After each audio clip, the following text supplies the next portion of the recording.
In this video, we're going to talk about some fall trends, where these fish are going to be moving to, and the top 5 lures that you need to be using in the fall time to put more fish in the boat. So what's going to happen in the fall is these bait fish are going to gather up together and the predatory fish are going to be after them. It's kind of like in the springtime, but even more so in the fall. This is when you're going to get a lot of bait fish, and it's going to be large bait fish. So the types of lures that you need to use are going to be the ones that are bait fish imitators. I like to use something that's going to be a little bit larger because the bait fish are going to be larger too.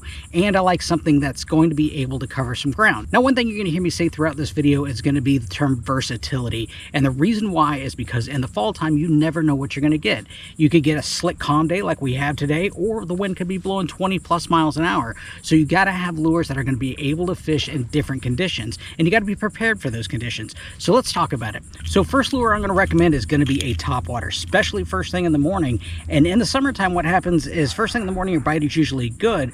But what happens in the fall time is the afternoon bite, that twilight, that evening bite is actually going to be really good too. So using a topwater lure during these low light situations is going to be a really good tool to use. You can cover a lot of ground this way. And one thing, we talked about versatility before, but something about a topwater lure, it's really versatile in the fact that it can cover a lot of grounds, and you can work these at all different kinds of speeds. So that way, if the fish are in a lethargic mood, then you can fish them slower. But if the fish are in an aggressive mood, you can fish them a lot faster and cover more ground that way. Topwater lures are really good in the fall season. Now, whenever that sun gets up a little bit and that topwater bite starts to slow down, that's when I like to go to a subsurface lure. Again, we're staying with bait fish imitators. So I like to use something like the skinny lipper, which is a floater diver. It does work the top of the water column. And again, this is a versatile lure. So you can work this in a bunch of different ways. You can actually let it sit on the surface, twitch it, let it dive under, twitch it, let it dive under, or you can work it erratically where it stays underneath the water and it actually goes back and forth, kind of like a walk the dog, but subsurface, or you can do a straight reel with it. Either one of these retrieves will work, but that's the great thing about this. This allows you to try different ones to see what the fish want that day.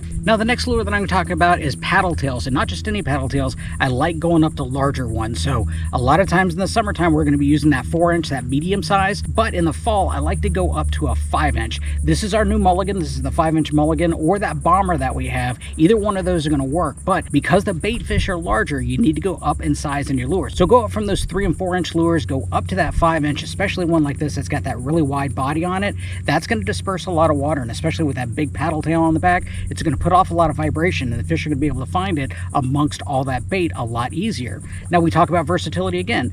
This one is versatile because it can work just about any one of the water columns. If you want to hop it right on the bottom, you can rig it on a jig head and it'll do that. If you want to swim it through the grass, you can put it on a weedless hook and do that. Now, one little secret way that I like to use this lure that a lot of people don't realize you can do is in the late summer and early fall, we're dealing with a lot of dead floating grass. I can take this and put this on a weightless hook, and I can skim it right across the surface, much like you do a buzzbait when you're bass fishing, and the redfish absolutely love that. It's a great technique when nothing else is going to work in that floating grass. And that's going to be a large 5-inch paddle tail like the 5-inch Mulligan. Now, another lure I like to use is going to be a Twitchbait like our Polk County Tweaker.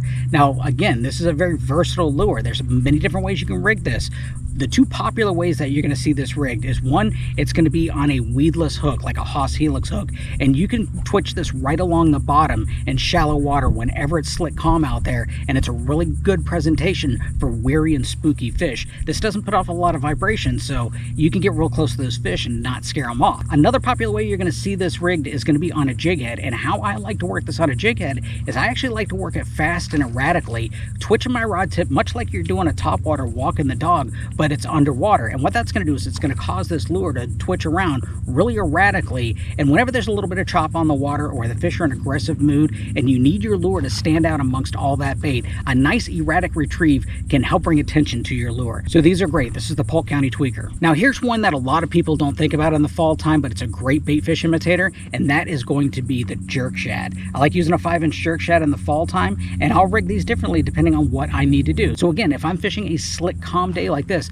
I'm going to put this on a weightless hook, and I'm going to twitch it really, really slow. And this has a really slow fall through that water column. So whenever those fish get a little bit lethargic, this hangs in their face a little bit longer, and that could key that predatory instinct for them to strike it. Another way that you can rig this is going to be on a jig head, and this is deadly on flounder, especially if you're fishing near those inlets. This is a top secret weapon when it comes to flounder fishing. And because it has a straight tail, it gets to the bottom quickly, and whenever you twitch it, it doesn't have that resistance in the water, so it stays near the bottom bottom of that water column. And if you're flounder fishing, you want to be right on the bottom. So this is a really good flounder tool. One of my favorites, actually. Definitely check these lures out, and if you're interested in trying them, we do have them available at fishstrong.com. And remember, our members get a discount off tackle at fishstrong.com. So I hope you liked the video, and if there is a go-to lure for you that you use in the fall time that I didn't mention, I'd love to hear from you. Go ahead and put that in the comments down below.